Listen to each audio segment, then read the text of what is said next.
در مسجد تا سر صدا می آمد بده که نفهمیدم چی گفت. یک دانه پیدا میشده که ما رفتی همون جکچل ما رفتی نانمو خوردی می آمدی. اوه میراگا مات سر از یک چارچل مات. های کجا میره لگش بینجی؟ زود بیا من چی خوب این گاگا نفسه کشیدم ای. کجا از تا بالا گشته ری لالا میرک جان؟ یک چه مسجد شما اذان میره. مسجد اذان نیه مرده نان مفت نمیخوای بخوری؟ مخور. بیا بریم ای ما خو نمیشناسم وار خو.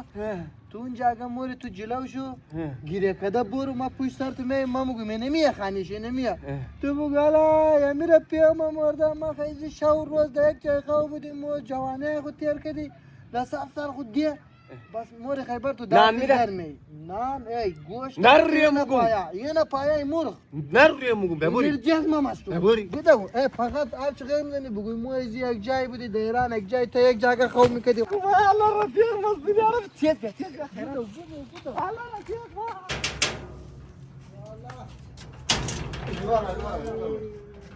خدا بیامرده ماما خدا بیامرده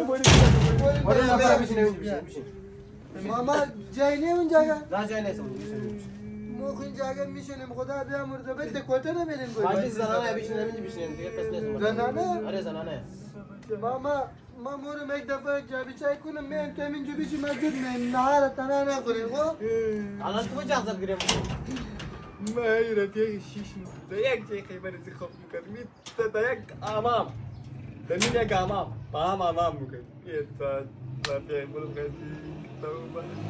تو کی مگی ملالنده زن از مر مگی مایدم گو ماید زن از یهو بندی خدا وجه گو خود نکنه ماید بودرک بگیر دیگه بگیر دوستان برای حمایت از چهار فضول کانالش سابسکرایب زنگوله را فشار بدین ویدیو لایک کنید.